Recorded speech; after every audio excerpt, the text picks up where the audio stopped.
Hi everybody, this is Tina. Hope you're doing well today. If you've landed on this video and you're new, I am Tina Williams of Rehatch Designs.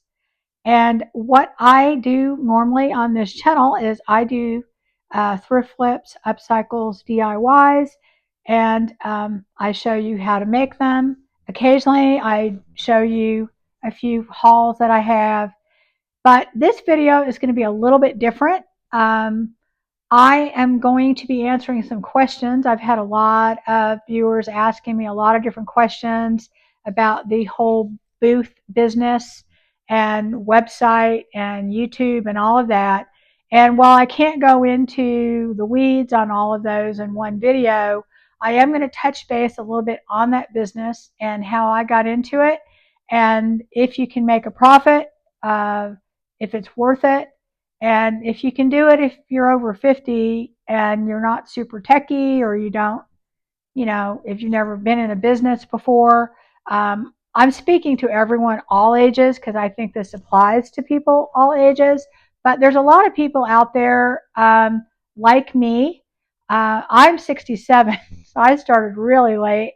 But, that are over 50 that want a little extra income, or something to fill their time, that maybe they'll make a little extra income. And so that, I think, applies to a lot of people in the older age group, and maybe even a lot of stay-at-home moms, because I know that this would have worked really, really well for me if it were available in this form back when my kids were young. So anyway, that's what this video is going to be all about. And I'm hoping that I will make future videos that will really go into the weeds as far as the specifics. But in one video covering all these topics, it's going to kind of be long-winded anyway. So the only way I can see that I can get into these other things is just make future videos. We'll see how this one does. I originally had talked to my viewers before about making a separate channel that went into all that, but I thought long and hard about it, and I thought I don't think I'm going to do that, just because I don't know that I have enough material for a whole nother channel to do this, and so we shall see. Um, the problem is YouTube doesn't really like it when you change your format of what you're doing, and we'll see if this video even gets out there. So if you do watch it and you like it, please give me a thumbs up and comment so it gets shared more, so I can get a real gauge on whether or not people want to hear this information. All right, that being said, let's get into the video. So the first thing I want to talk about is starting and running a booth. I will tell you that for many, many years, when I was in the crafting world, I would go to shows and bring my things there, and I always did extremely well in them. But I will have to say that I just couldn't see doing that. I really could not see hauling all my stuff from place to place again. I am 67, and it's just a lot of work. I don't care what age you are, it's a lot of work. And you basically are there probably most of the time for your whole weekend. There's some shows that are one day, but a lot of them are like 2 days, and you're getting up at the crack of dawn, you're driving somewhere, you're hauling things, and it's just a lot. It is a lot. And I did really well at them. I would say the hardest thing for me, other than the actual physical getting there and being there and all that, was making enough things to sell. I mean, that was really my issue, is that it really, really became kind of work, just making enough things to sell. So it wasn't that I couldn't sell things. It wasn't that I couldn't make a profit. It was just that it was just more involved than I was willing to do. Okay. So I think that might be why a lot of people, when I go into these communities, are like me, that are doing them, because they're like, I don't know, I did that before and it's a lot of work. And there's also a lot of people that are in the antique vintage community that just want to be able to take their stuff to a place and leave it and hopefully some of it sells. I think there's a lot of that too. Um, anyway, I went to quite a few different places that had booths and contacted a lot of places. And I am in the Dallas Fort Worth area, and I don't know if it's just unique to our area or I'm hearing kind of it's like this all over.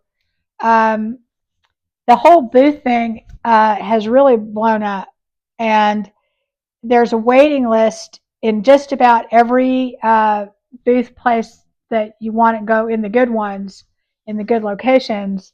And I didn't realize that going in. So I went to quite a few places, and they all had 1, 2, 3 year waiting lists. Some of them 5 years. I mean, it was crazy, and I was in shock. I had no idea that that was the case. And also, too, I learned something about the waiting list. If they really want you, they bump you to the top of the list. That's how it works. It really does. I don't, that's what I found out. I did not know that going in, but I found that out. Anyway, so I went to a bunch of different places. I put my name on a bunch of waiting lists. They all wanted to have pictures of what I sell, of my booths, in fairs. And of course, I hadn't done one in, I don't think I'd done a craft fair in 5 years. So I didn't really have, I did show them pictures of the stuff that I'm making. I gave them links to my YouTube channel, which I started before I got my booth. Um, and I'll get into that later in the video of why I did the YouTube channel. But anyway, so it was really hard to find a booth, and you may find that if you go looking to have a booth in a location that you really want. You may find that there's a waiting list. So anyway, I put my name on waiting lists all over, and I also went into some places that were antique places, and I kind of felt like I wouldn't be a good fit for there. So I was like, I mean, I do sell vintage things and some antique things, but I do have a lot of, thrift flip things there that I do, upcycles and that type of thing. And I didn't know whether that would work well there. But anyway, so I kind of got discouraged and I kind of gave up on the idea. And then I saw an advertisement for Painted Tree, which is, they're all over the country. Painted Tree is a corporation that opens locations all over. And I think originally when they started, they were more of an antique, vintage type place. And I think that they catered toward artisans. Basically, Etsy in person. That's really the way that I would explain Painted Tree. And I really saw that, and I had been in Painted Trees before. We have several in the Dallas-Fort Worth area, and I thought, really, that's what I need. That's what I need to be looking at.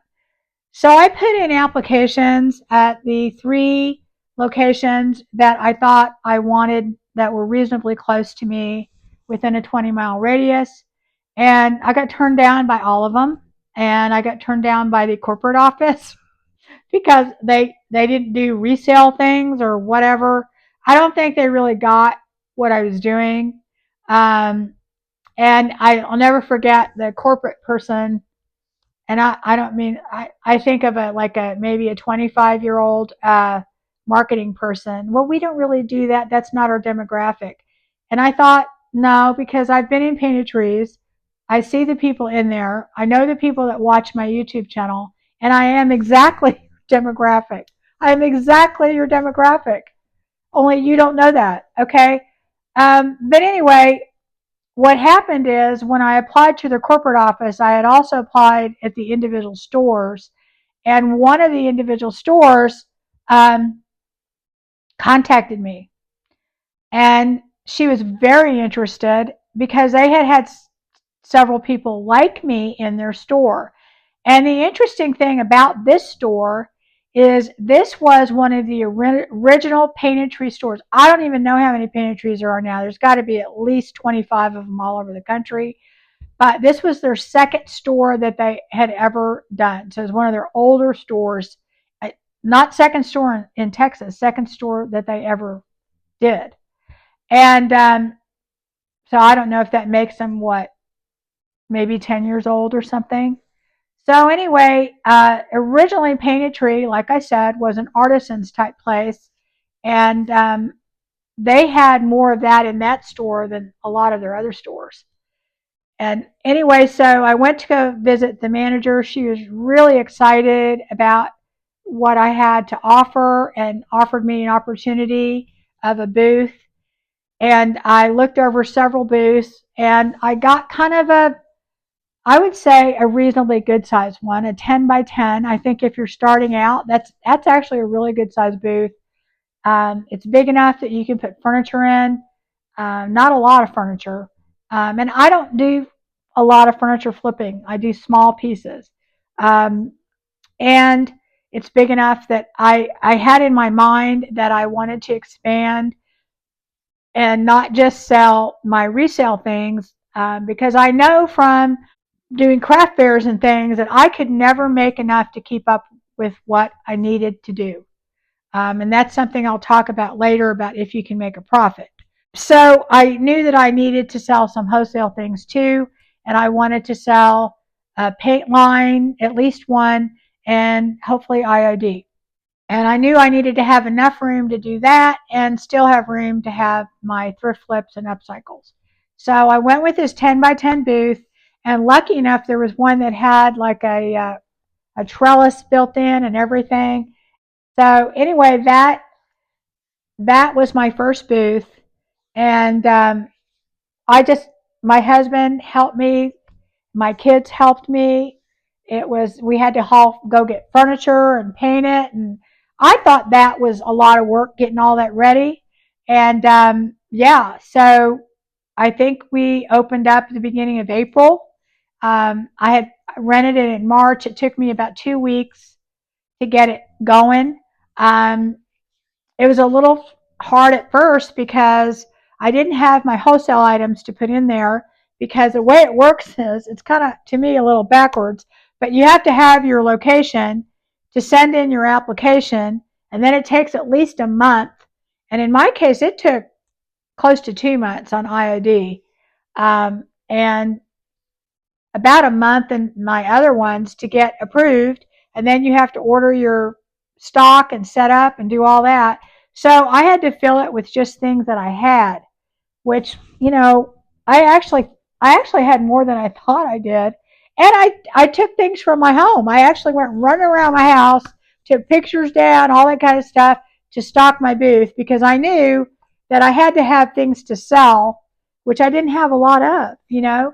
Um, so anyway, that first month, I actually broke even, which I thought was great considering, you know, I didn't even have hardly anything in my booth. I'm not counting the 2 weeks in April because I wasn't even open. But that first month, or in March, I'm sorry, I didn't, so I broke even.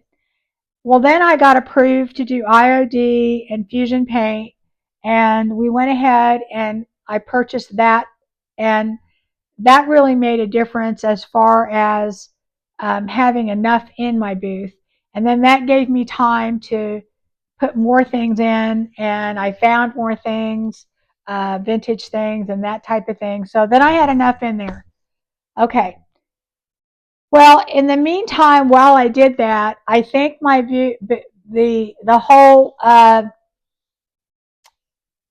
corporate office and the other offices um, got word of what I was doing, and they really liked it. And I also think Painted Tree is trying to get back to more of their original artisans and that type of thing. They're getting a lot of clothing boutiques and things like that. Nothing wrong with that, but I think they want to have a variety.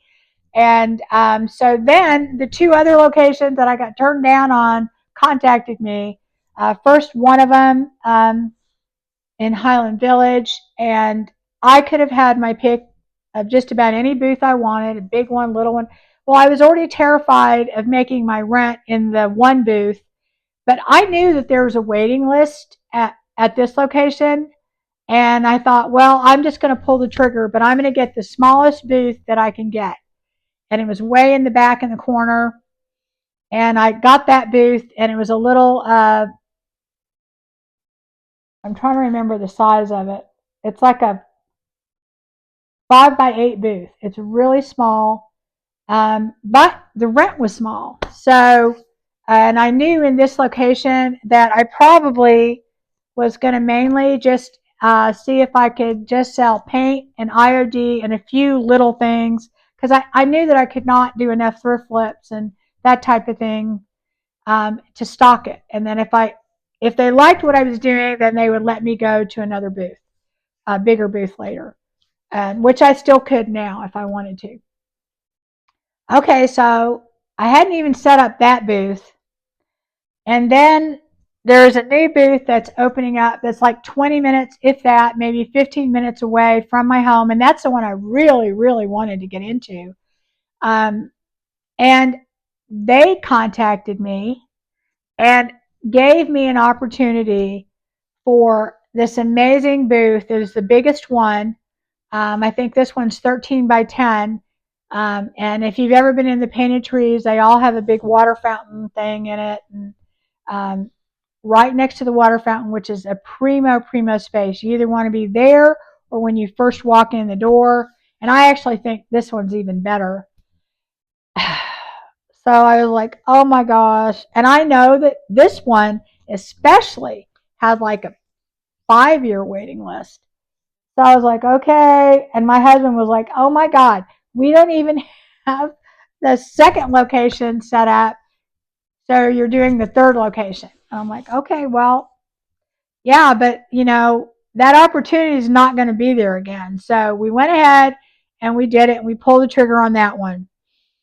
And honestly, I have at least made rent and a little extra. And I think that's amazing considering I didn't even hardly have anything to put in that booth to start with. And I still don't feel like I have enough in that booth. Um, so anyway, we ended up getting that booth too. So that booth, we built walls, we did all kinds of stuff on that, and it was, my husband is a saint, a saint. So we built that one out, and that's our lowest performing um, booth, but I really think it has a lot to do with us. I don't have enough merchandise in there. I just really don't. And I think that's what we're working on. Now, I have made money in that booth every single month. And actually, Christmas time, I loaded it with stuff. I mean, put a ton of stuff in there. And we actually that was my best performing one. So it taught me that it's about having enough in your booth to sell, enough things for people to choose from. So if you're having problems in your booth, I will tell you, you have to have enough variety and enough things in it for people to buy, okay, to look through. If you don't, you're not going to make any money because, you can't have 5 things in your booth and expect to be making money. So that's tip number one.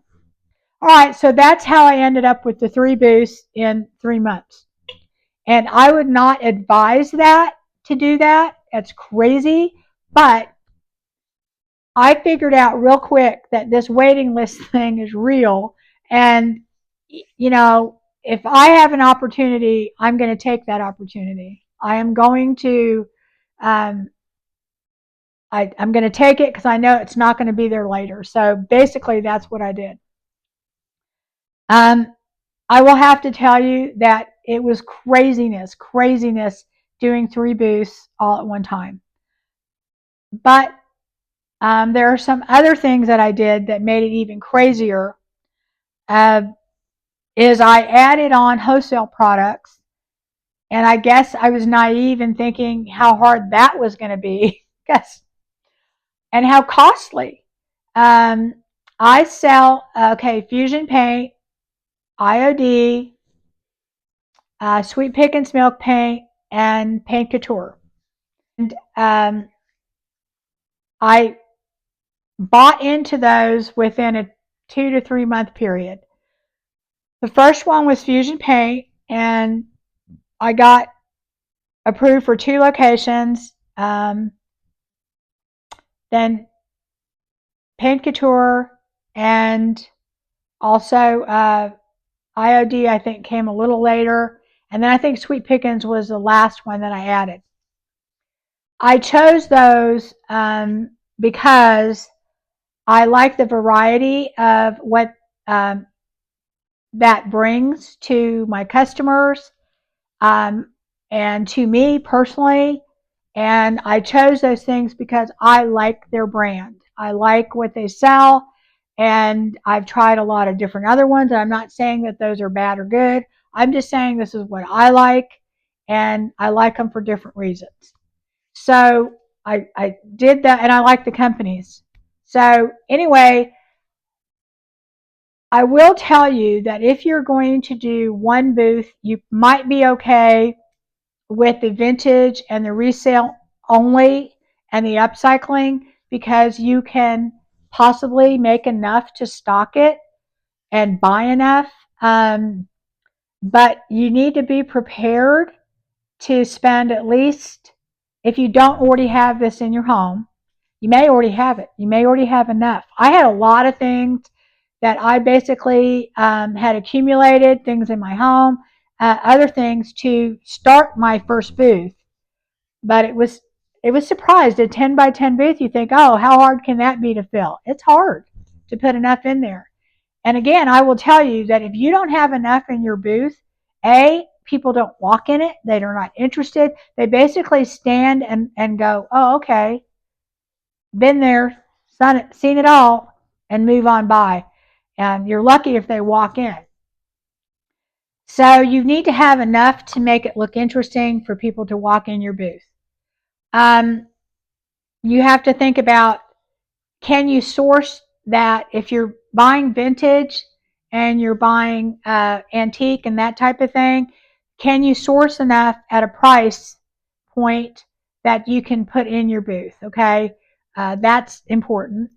Um, you know, now since I was doing a lot of my upcycles and crafty type things that I had to make, ooh, I how much can you make to put in that booth? Because that's kind of, it's the same thing as when I was doing craft fairs. It wasn't that I couldn't sell things, it's I couldn't make enough.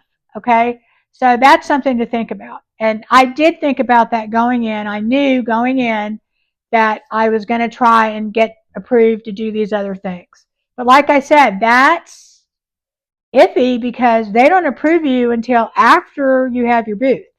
So you have to have your booth and then you have to apply. So you may get turned down after you've got your booth. Okay. And that's starting to get a little bit harder to get into. All right. So I had the resale set up in my first booth that I had, the wholesale, and that pretty much, to be honest with you, pays the rent. I can count on it paying the rent every single month. So my advice to you is don't plan on doing a booth if with just your upcycles or things that you make. You've got to have something that you don't have to make that you can just take directly and put into your booth, whether it be paint, whether it be IOD, whether it be antique items or vintage items. You've got to have some things that you physically don't have to have hands on and you're making because you probably don't have enough time in the day to do that. Um, so my wholesale things I found out right away paid the rent. So I went ahead and my one booth, the second small booth that I got, I basically the first month just didn't even mess with it because I had these two other ones that I had to get going. So something had to give. So obviously I lost money that first month because, you know, I just had to not do anything with it. And it wasn't very much, but, still principle of the thing. So what I did is I got approved to sell my wholesale things in my second little booth. And I decided that that booth was going to be just selling my paints and my IOD. And so that's mainly all I sell there. And again, that more than pays the rent. In fact, that one's probably my most profitable booth because it costs so little. And I don't really, and it's easy. I don't have to do much except for restocking. Now I do add a few things. I kind of have a shelf there that I add things that I upcycle so that people can see this is what I made with IOD. This is what I use Fusion paint on. This is what I use milk paint on. And I put little signs on it so people can see that. And I sell actually a lot of those things there. It's kind of amazing how much I sell off of that little shelf. But anyway, that one is my easiest one, okay? My biggest problem is my last location that I got, and that I had just my upcycle things. I I decided that I had to buy some things wholesale, and here is where the problem lies. I had to go out and I spent about $4,000 to $5,000 on wholesale items to put in that booth. Which, I mean, paint wise, that's something y'all need to think about if you decide you want to get into the other things. I have probably spent about $25,000 just buying into the different paint lines and having enough stock for the two locations, okay? Then when you get into IOD and all the other stuff, that could be another $10,000 by the time when you first get into it, because if you want to buy all the different lines and everything else, it's not cheap to do that. So getting into all of that wholesale business is not cheap. It is not cheap. So if you do decide that you're going to supplement your booth with stuff, you're going to have to think about that part of it. Um, you know, and whether you get a line of credit, a business loan, or maybe you have enough cash to do it. Um, Even if, and I thought about this too, even if you did vintage or antique stuff as your other, I call it your wholesale because basically you're buying it at an end where you can sell it retail, you're going to have to probably spend, I would say minimum, at least $2,000 to $3,000 to have enough to stock a small booth. You have to either have that on hand, maybe you have it in your home already, uh, but you're going to have to spend at least that much. So getting into all of this, guys, is not cheap. It's not. So, okay, so my third booth, I did go out and initially spend $5,000, and it was shocking when I put it in my booth and I went, it didn't even fill the booth. Now, granted, this was a bigger booth, but yeah, I mean, it was like, wow, okay. And I did put a lot of other things in there too, some vintage. But basically, I was having to spread out stuff that I probably would have put in my other two booths to that booth to have enough.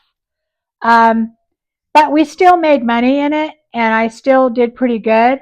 And I will tell you, this is very, very interesting because I think it goes back to me getting originally turned down because I didn't do thrift flips and arts and craft things. Guess what, guys? That's what sells in that booth. The things I make and the things I upcycle, that is the number one sellers that I have in that booth. Yeah, I mean they are, and for a good price. So so much for that's not our demographic. That's not what we sell. That's not what people like. And my wholesale things they're it's from a major brand. Um, and I see a lot of other booths in there that have that. And it's not that I'm selling weird things nobody wants. It's just I think it's not unique. It's not that unique. Okay. Um, I think that people want unique. They want different. They want artisan type things. So keep that in mind. Um, you know, when you do this, don't let anybody tell you different. Okay, just don't.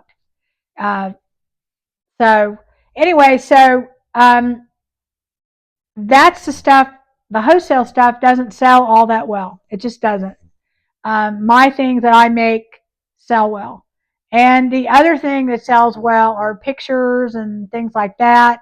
Any type of art that you put on the wall. And I don't think that's unique to me. There are several wholesaler people in that location, and now they're buying their stuff wholesale, and they have actually opened 2 more booths where they have nothing but walls. They don't have any furniture, and they just have artwork in there, and they're doing that because that's what they're selling. Okay.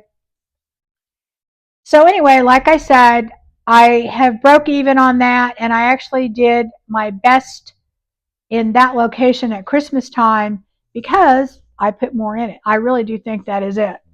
So you do need to be prepared to put some money into it if you're going to do that. And I'm just telling you how I did it and how things evolved for me. We may end up we're thinking about closing that one last location, but I don't want to give up on it because it is a really good location within the DFW area. It's in Grapevine, South Lake area, if you're familiar, and it's close to me. I love the location in the store. So I'm trying to make it work. I've added in more products, some paint products and things like that to help supplement it. And I will say this too: when you do start selling that stuff wholesale, it takes about 2 or 3 months for them to know you're there. So you have to wait for that to start up. Anyway, what I was going to say is I'm going to try and add more things in there that I can sell to kind of do what I'm doing with my other booths. That formula works. Is I have enough wholesale things that pays the rent, and then my other things, are just that's where I make my profit. As far as making a profit in those, it really depends on what your cost is of your items. When you sell wholesale things, on the most part, for every $5 you spend, you might get $5. I would say, really, if you think about the fees that you're paying for your rent, I pay a 10% back also on top of that. Um, you know, your cost of shipping goods, you may really only be making between 30 and 40%, and which isn't bad. I mean, which really isn't bad, but you're not making a huge profit on it. On a lot of my upcycles and my thrift flips, I'm probably making 70, 80%. So the more of those I can do, obviously the more profitable I am. So I do try and get a lot of that stuff in there if I can, and the more I can do that, the more I can have a bigger profit margin. But those are labor intensive, and there's only so much of you to go around.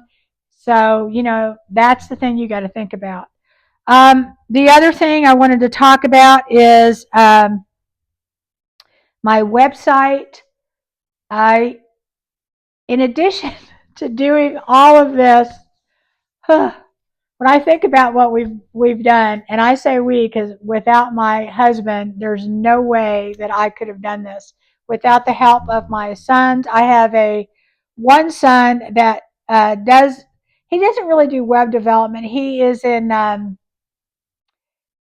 digital marketing, and he does run the website, and he knows how to do all that technical back end and all that kind of stuff.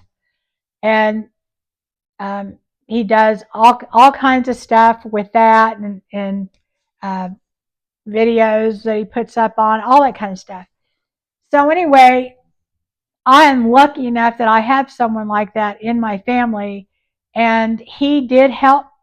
Actually, he built the website, and he has helped us in all of that type of thing. Um, if you don't have somebody like that, and I know you're going to have people tell you, oh, it's not hard. Well, I don't know. I worked in banking for 35 years, and I'm not going to say I'm techie, but for my age, compared to my friends, I am way techier than they are. Okay. And, my husband's in banking, and I bet you can guess how we met. Anyway, so my son really did have to help us because I had looked into doing it myself, and it was just daunting. And you can hire people. I use Squarespace. People ask me about it. I like it. I also think Shopify is a really popular one. There's just, there's lots of them out there. I like the Squarespace. For me, was just kind of easy, super easy to work on. And I think a lot of people use Wix. Um, I had used Wix before, and I found it a little bit more complicated. But it depends on your level that you're comfortable with, really. So my son built the website for us. You can hire people to do that. I've told my husband that if it wasn't for him doing the actual website, it's not that it's hard, but I'll get into that. After the website was built and we decided we wanted to put all of our paint products, IOD, all of that on there. Okay, I did not realize how hard that was. It's not that it's technically hard, it is incredibly time consuming. Incredibly time consuming. So that was getting done and built while I was, just starting up these 3 booths. Anyway, that takes time and effort and a lot of maintenance. So when you think about a website, you need to be thinking about having another location. I would say that it takes more time than running a booth, okay? If you're, to be honest with it, putting stuff on it, um, that type of thing. And then shipping and mailing and that type of thing, that's another whole thing, okay? Um, at the booth location, people buy things. Once I put a sticker on it, put it in my booth, they buy it. They have people there that work. They don't require painterly for me to work there, because the ones that did that, I was like, nope, sorry, don't want to be there. I just want to set things up and go home. But some places require you to work too, so I don't know. But even then, doing a website is a lot of work. It takes a lot to start it up. It takes a lot, to get it going, and a lot to maintain it. But I will tell you this: my website makes probably 10 times what my booths make. There's that. Okay, there's that. Now, here's the reason my website makes that much, okay? I have had different people on the Painted Tree. They have their Facebook group. Oh, I made a website and it didn't do very good. And let me tell you what, guys. I had Etsy before that. People will say, now, Etsy, you can at least go on there and you're in a marketplace that already exists. People will tell you bad things about it, whatever. Well, if you're not bringing people to your website, then you need to do Etsy, because Etsy at least is there and there's a marketplace and people will maybe look for your things, okay? But if you just build a website and you don't market it and you don't bring people to your website in some way, shape, or form, it's just going to sit there and nobody is going to buy anything from it, because it doesn't work like that. Your website is not going to just show up on people's feed and they're going to buy things from it. You have to bring people to it, okay? Which brings me to my last point in this video, the YouTube. Okay, the YouTube on my behalf. I started a YouTube channel going on 6 years ago. Well, 5 years ago, really. I started at the beginning of COVID. And the YouTube channel started, it's all about junk journals, and I will link that because everybody always asks me that. I'm really bad at self-promoting, and I haven't posted on that channel in like 4 months, so I need to go and get that going again. That's why I decided not to do another channel. I thought I really need to devote some time into that, and maybe I'll start the other channel later. But anyway, the YouTube channel I started there on junk journals started because COVID happened, and I have done a lot of craft classes and workshops and things like that.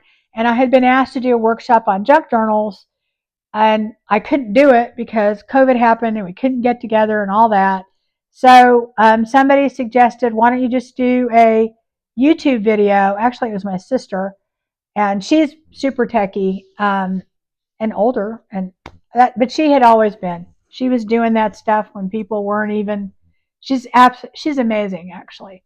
Um, but anyway, and I had never thought about it. I thought, and she said, you don't have to show your face. You can just do like a hands thing and whatever. And that way, the people that want to see how to make it, they can just watch that channel. You can give them that information.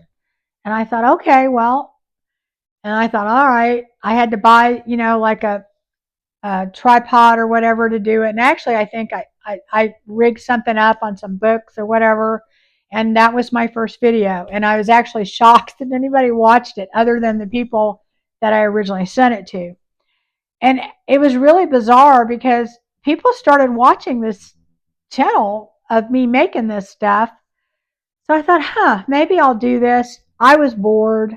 I had retired and I had done a lot of the volunteer stuff, I got involved in that. And then COVID happened and we were shut in our home and I couldn't do anything. So I thought, well, I'll just do this. It's like a hobby. And so I did it and it started blowing up. And it really, within, 3 months was monetized and had quite a few people watching. So, and the channel grew pretty quick. So I kept doing it. This second channel on the thrift flips and the DIY started because I started doing thrift flips and DIY on my junk journal channel and nobody watched it. But I thought, I really think there's a market out there because I watched other people on YouTube channels do it. So I decided I'll just start another channel and see if anybody's interested. Whoa, I couldn't believe it. My first few videos got thousands and thousands of views, and I was getting like 4,000 or 5,000 views per video on a brand new channel. So I thought, well, maybe there's something here. So I went ahead and started to dive into this channel. And the big thing started because of the channel. I started a YouTube channel, started making a bunch of stuff, had to find some place to put it. And I looked into storage units, and they were like $300 a month. And I will have to say this too. Rent at Painted Tree is a lot higher than a lot of other booth places. Not a lot higher, but it's higher. But you get different kind of traffic, more traffic. So there's that too. Anyway, to get back to it, so that is how I started the second YouTube channel. And is it profitable? I don't know, guys. YouTube is kind of a thing where I don't think people understand that you make very, very little money from YouTube on their AdSense thing. I do pretty good, but I would say that it really takes a lot to make a lot of money just from YouTube. Is it profitable? Is it worth it? Here is where it's worth it. I have a website, and as I was saying earlier, in order to sell on a website, you have to bring business to it. You can't just have a website, stick it there, and think you're going to sell things. So that's where YouTube's profitable, because I can direct people to my website and they can buy things there. And that is where YouTube makes it profitable and worth it for me, not the AdSense. I will say that this channel became monetized in 2 weeks. 2 weeks. That's how well I did, which is unheard of. That's not normal. So my other channel, though, it was like 2 months, which is actually pretty good. I think most people can struggle for up to a year to get to the point, where they actually make any money on YouTube. It's a long haul. And the way to make money on YouTube is not YouTube itself. It's sponsorships, things like that. Um, you know, the AdSense itself, that's the money YouTube pays you, is a very small amount. So that's really how I'm making it worth it while for me on YouTube. So anyway, that is my kind of my business plan and how I make money. And if I make money, I will go into the actual real specifics of how much I make. You know, money wise, we haven't figured that out yet. How much everything has cost. I know it's cost. We have, I can tell you right now, if you look at all the money that I put into these businesses, we are definitely in the red. Okay. But, you know, that's with any business in a startup. But can I see being profitable at all of these? Yeah, I definitely can. I can definitely see that. My husband can see that, and I think that's why he's gotten so involved in it, because it's one of my very first ventures that I'm actually could make money at. Okay, because I've done quite a few other things, and he's like, "Oh my gosh, like how much of a write-off am I going to get on that?" So anyway, I will go into all of that and setting up your business structures and all that in other videos and websites and all that, and a lot more, you know, involved in it. And I may even just branch off and do a type of a membership type thing to go into, you know, each specific area and can tell you how to do it, because that is very it's very specific for certain people, and I don't know whether that would be a good YouTube type video thing. We'll see. You know, I don't know. Anyway, I hope this answers a lot of y'all's questions. I know that for me, I was very hesitant going in, but you know, I would say if you're over 50 and if you're like me, your kids are grown up and maybe you have a lot of free time on your hands, and like I said, I'd done the volunteer thing, and that kind of got old too, because it was just an awful lot of work. um, and maybe you want to make a little extra money. I would say definitely go into it, but go into it with your eyes open and realize the downside and the plus side. I hope I kind of explained it a little bit, so you can kind of get an idea of what you're looking into, and you know, the profitability of it or not. And I hope that helps. And whether you want to do YouTube or, I mean, you can do Facebook, you can do Instagram. That's YouTube isn't the only game in town, but I will say that it is probably one of the best for marketing. But you know, I just wanted to be honest and tell you how things work for me. It may not work for everyone the same, but that's my story, and I will bring you more of it if people are interested. And like I said, if you do like this video and you like this type of content, just make sure you comment, share, do whatever, so I can kind of figure out if it's even worth doing videos like this. So anyway, y'all take care, and I will be doing some more of my regular DIYs and thrift flipped upcycle videos this week. So stay tuned for those, and I will see you again next time. Bye bye.